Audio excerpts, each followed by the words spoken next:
Back ground میں تھوڑا سا چاہتا ہوں کہ آپ ذرا بتائیں ہمارے ناظرین کو کہ مانسہرہ سے تو آپ کا تعلق ہے ہی ہے، لیکن آپ کی پیدائش کہاں پہ ہوئی اور کن حالات میں آپ نے تعلیم حاصل کی اور کیسے آپ آگے بڑھے، تھوڑا سا ذرا ہمارے ناظرین کے لیے اس کا بھی ذرا بسم اللہ الرحمن الرحیم. شکریہ کسانہ صاحب. جس طرح آپ نے پوچھا کہ میرا تعلق مانسہرہ سے، مانسہرہ سے آگے تقریباً 40 کلومیٹر کے فاصلے پر ایک گاؤں ہے جالگری نام. میری پیدائش وہاں ہوئی اور اسکول سرٹیفکیٹ کے مطابق میری ایج ہے پیدائش جو 1952 کی ہے، اور پرائمری میں نے وہیں سے پاس کی. اس کے بعد ہائی اسکول بٹل. اچھا بٹل میں؟ جی ہاں، ہائی اسکول بٹل. وہاں سے تقریباً کچھ 6 کلومیٹر بنتا ہے، 6-7 کلومیٹر. وہاں سے میں نے میٹرک پاس کی 1969 میں، اور یہ اس وقت صرف پیدل تھا، پیدل میں جاتا تھا آتا تھا. وہ اتنے کلومیٹرز آپ پیدل جاتے؟ جی پیدل ہی تھا، کوئی سڑک نہیں تھی. اور جلگلی بھی ایک پہاڑی پر واقع ہے، تقریباً 5,500 کی ہائٹ ہوگی. تو اس وقت اس پورے ایریے میں جس کو کونش کہتے ہیں، 3-4 یونین کونسلیں، صرف ایک ہائی اسکول ہوتا تھا. اور اس کے بعد پھر میں نے مانسہرہ انٹرمیڈیٹ کالج تھا، وہاں پر میں نے اس میں داخلہ لیا اور 71 میں انٹرمیڈیٹ کیے ایف اے. اور اس کے بعد پھر ایبٹ آباد میں پوسٹ ڈگری کالج ہوتا تھا، اور اس میں نے داخلہ لیا 3rd ایئر 4th ایئر میں تھا. تو 4th ایئر میں پڑھ ہی رہا تھا، ایگزام نہیں دیا تھا کہ میں انگلینڈ چلا گیا. میرے بڑے بھائی صاحب وہاں رہتے تھے اور انہوں نے سپانسر کیا. وہاں میں نے MBA میں ایڈمیشن لی تھی، اور 75 میں یو کے چلا گیا تھا. اور 75 سے 79 تک میں وہاں رہا. 2 سال میں وہاں اسٹڈی کرتا رہا MBA میں. A لیول پہلے تو چونکہ کرنا تھا. تو اس کے بعد میں واپس آیا 1979 میں. تو یہاں ان دنوں لوکل کونسل کے الیکشن شروع تھے. تو وہاں اپنے گاؤں میں، چونکہ ہمارے وہاں جو گاؤں اسکیٹرڈ آبادی ہے، کوئی اکٹھی نہیں، تو وہاں جامع مسجد تھی، اس میں بیٹھے ہوئے تھے، اور گاؤں کے لوگ بھی. ان دنوں الیکشن کی بات ہو رہی تھی. تو سب نے مشاورت کی کہ گاؤں کا جو یونین کونسل کا ممبر ہوتا ہے وہ بلا مقابلہ کیا جائے. کوئی ضرورت نہیں، کیونکہ ہمارے گاؤں میں سارے ایک ہی برادری بھی ہے اور سارے ایک قسم کے لوگ ہیں. تو سب نے اتفاق کر لیا. ہمارے وہاں جو خطیب تھے مولانا عبدالحی صاحب، تو اس پر اتفاق کر دیا. تو اس کے بعد یہ بات ہوئی کہ اب ڈسٹرکٹ کونسل کے لیے کیا کیا جائے. ڈسٹرکٹ کونسل تقریباً اس وقت 2.5 یونین کونسل پر مشتمل حلقہ ہوتا تھا. تو اس کے لیے پھر یہ بات ہو ہی رہی تھی. اسی دن جمعے کا دن تھا مسجد میں. تو ہمارے وہاں کے جو لوگ تھے، جو مصر جس کو کہتے ہیں بڑے تھے، تو انہوں نے یعنی یہ مشورہ، انہوں نے کہا حاجی اسماعیل صاحب مرحوم میرے بڑے بھائی ہوتے تھے. تو حاجی اسماعیل صاحب کا بھائی ہے، یوسف نام ہے، جو انگلینڈ سے آیا ہے، تو وہ اگر یہ الیکشن لڑے تو بس ٹھیک ہے جی، ہم ان کا ساتھ دیں گے. جی ہاں. تو حاجی صاحب نے تو بالکل پہلے اتفاق ہی نہیں کیا، لیکن پھر اس میں بعد میں حاجی صاحب کو سب، چونکہ مسجد میں بیٹھے ہوئے تھے، تو سب نے یعنی قرآن حدیث کے حوالے سے بات کی. تو حاجی صاحب مذہبی ذہن کے شخصیت ہے، بالکل قائل ہو گئے. اور انہوں نے پھر 2-3 شرائط رکھ کر انہوں نے کہا جی ٹھیک ہے، پھر سب حلقے سے پوچھا جائے، یہ گاؤں کی بات نہیں ہے، سب سے پوچھا جائے. تو پھر سب سے پوچھا بٹل میں جا کر، مرکزی مقام چونکہ بٹل تھا. وہاں تیسرے دن وہاں ایک میٹنگ ہوئی، اور مختلف گاؤں سے لوگ آئے، کوئی 60-70 جو سرکردہ قسم کے لوگ تھے. تو وہاں انہوں نے مشورہ کیا، اور پھر یہ طے ہو گیا کہ ٹھیک ہے جی، آپ بھی داخلہ کریں. اور ہمارے مقابلے میں وہاں کے ذرا تھوڑے سے جو اپنے آپ کو جاگیردار کہتے تھے یا اس طرح کے وہ لوگ تھے. تو پھر ہم نے اس اپنے لوگوں کی حوصلہ افزائی کے لیے فیصلہ کیا کہ ٹھیک ہے جی، ہم الیکشن لڑ لیتے، کیونکہ اس سے پہلے تو کوئی ہماری اتنا تعارف ہے نہیں ہے. حاجی صاحب کا تعارف تھا. حاجی صاحب سوشل قسم کے شخصیت تھے، کام وغیرہ کرتے تھے. تو اگر جیت کے تو انشاءاللہ یہاں رہیں گے، اگر رہ گئے تو پھر ہم واپس چلے جائیں گے، ہمارا ویزا ہے، انگلینڈ چلے جائیں گے، اپنی تعلیم مکمل کریں گے. اللہ کا کرنا ایسا ہوا کہ میں جیت گیا، الیکشن جیت گیا. اور میرے مقابلے میں 2-3 کینڈیڈیٹ تھے، تو وہ اچھے سرکردہ قسم کے لوگ تھے، لیکن وہ رہ گئے.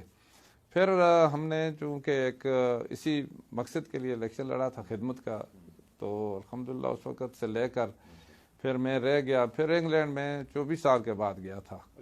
جی ہاں، انگلینڈ میں جا ہی نہیں سکا. اور پھر اس کے بعد دوسری دفعہ 84 میں الیکشن ہوا لوکل کونسل کا. پھر وہ الیکشن لڑا، اللہ کی کرم نوازی سے اس میں بھی کامیاب ہوا. پھر 85 میں جو جنرل الیکشن تھے غیر جماعتی بنیاد پہ. وہ ضیاء صاحب کے وقت، بالکل بالکل. تو اس میں حصہ لیا صوبائی سیٹ سے. تو صوبائی سیٹ سے حصہ لیا الحمدللہ، اس میں بھی کامیابی ہو گئی. اور پھر اسی طریقے سے آگے 88 کا الیکشن جو تھا اس میں میں رہ گیا تھا، جو اس کے بعد ہوا. اور پھر 89 کا ایک اور الیکشن تھا ہمارے حلقے سے ہٹ کر دوسرے ضلع سے، بٹگرام ضلع سے. اس میں ایک ضمنی الیکشن تھا، اس میں بھی میں نے حصہ لیا. جی ہاں، میں نے اچھے ووٹ لیے چونکہ دوسرا ضلع تھا، لیکن گو کہ میں جیت نہیں سکا لیکن ووٹ اچھے لیے الحمدللہ.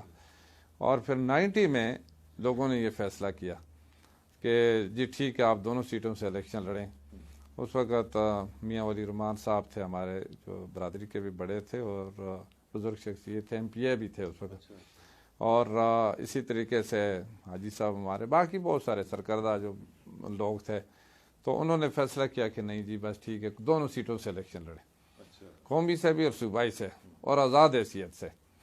تو مجھے IJI کا ٹکٹ ملا تھا، وہ بٹگرام سے ملا تھا. میں نے کہا میں بٹگرام سے نہیں کنٹیسٹ کروں گا، میں اپنے مانسرہ سے. NA 14 ہوتا تھا اس وقت، تو پھر NA 14 اور PK 45 ہوتا تھا، جو دونوں PF 45 دیا. آج کل PK، اس وقت PF. دونوں سے کنٹیسٹ کیا اور اللہ کی کرم نوازی سے دونوں سے جیت گیا. دونوں سے جیتے؟ جی ہاں، دونوں سے آزاد حیثیت سے. تو پھر جو صوبائی تو چھوڑ دی، یہ قومی اسمبلی سیٹ جی ہاں یہ رکھی.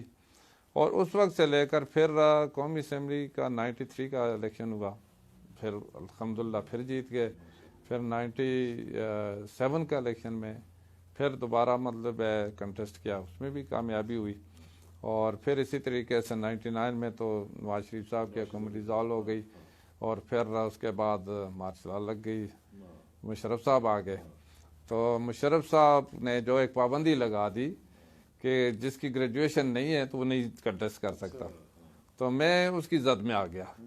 جی ہاں، 2002 میں پھر شاہجہان صاحب آگے. شاہجہان اس وقت انگلینڈ میں وہ گئے ہوئے تھے اور وہ پھر وہاں سے آئے اور شاہجہان نے کنٹیسٹ کیا 2002 میں بھی، اور 2000 میرا خیال 7 تھا تو 2007 میں بھی انہوں نے دوبارہ 2-5 سال مکمل کیے. اور 2013 میں جب وہ شرط ختم ہو گئی تو پھر میں واپس، کیونکہ میرا حق بنتا تھا الحمدللہ میں نے شروع کی تھی. تو 2013 میں پھر یہ الیکشن کنٹیسٹ کیا. اس لحاظ سے تو آپ خوش نصیب ٹھہرے. جی میں خوش نصیب. اچھا، تھوڑا سا مجھے یہ بتائیں گے، سیاست کے بارے میں بھی میں پوچھوں گا آپ سے، لیکن آپ کا جو وہاں پہ بچپن گزرا اس میں آپ کو کیا جو سب سے اچھی کچھ یادیں ہیں وہ ذرا بتائیں. اپنے پیرنٹس کے حوالے سے بتائیں کہ آپ کے پیرنٹس کا کیا وہاں پہ بیک گراؤنڈ تھا، کس حالات میں آپ نے وہاں پہ زندگی گزاری. بچپن جو ظاہر ہے کہ بچے کی حیثیت سے، اور وہ کچھ یادیں یاد ہیں؟ جی کسان صاحب، جس طرح میں نے کہا نا کہ میں ایک دیہات میں پیدا ہوا، اور دیہات بھی ایسا تھا کہ وہاں پر خیر کوئی زیادہ ایکٹیویٹیز تو نہیں ہوتی تھی اور سکیٹرڈ آبادی تھی، اور ایک ہی پرائمری اسکول تھا لے دے کے، وہاں کوئی سہولت نہیں تھی، نہ کوئی سڑک تھی نہ بجلی تھی. سکیٹرڈ آبادی تقریباً 2,500-3 ہزار کی آبادی تھی، اور وہ مختلف پاکٹس میں مختلف پاکٹ میں. تو سارے لوگ کاشتکار تھے. وہی بات، چھوٹی چھوٹی زمینیں تھیں تو بھائی کاشت کرتے تھے، اور یہی ذریعہ آمدن تھا اور کچھ بھی نہیں تھا. اور پھر یعنی باقی تو کوئی بازار وہاں نہیں تھا کچھ اس طرح، مطلب نہیں. شروع سے جب میں ٹف لائف تھی، بالکل ٹف لائف تھی. اور میں میرا خیال ہے 4 سال کا تھا، میرے والد صاحب فوت ہو گئے تھے. تو پھر میری کفالت میرے بڑے بھائی حاجی محمد اسماعیل صاحب مرحوم نے کی، اور میری والدہ تھی انہوں نے. اور پھر ہم 5 بھائی تھے، میں سب سے چھوٹا تھا. اچھا، سب سے چھوٹے تھے؟ سب سے چھوٹا تھا، اس لیے مجھے اس کا فائدہ ہوا کہ سارے میرا خیال کرتے. جی ہاں، میرا خیال کرتے تھے. میرے بڑے دوسرے بھائی جو آج کل انگلینڈ میں بھی، حاجی محمد اختر، تو وہ اس وقت 62 میں میرا خیال وہ انگلینڈ چلے گئے تھے اس وقت. اور وہاں سے وہ ہمیں مطلب سپورٹ کرتے تھے، فنانشل سپورٹ بھی کرتے تھے. تو اسی طریقے سے یعنی باقی بھائی بھی سارا میرا خیال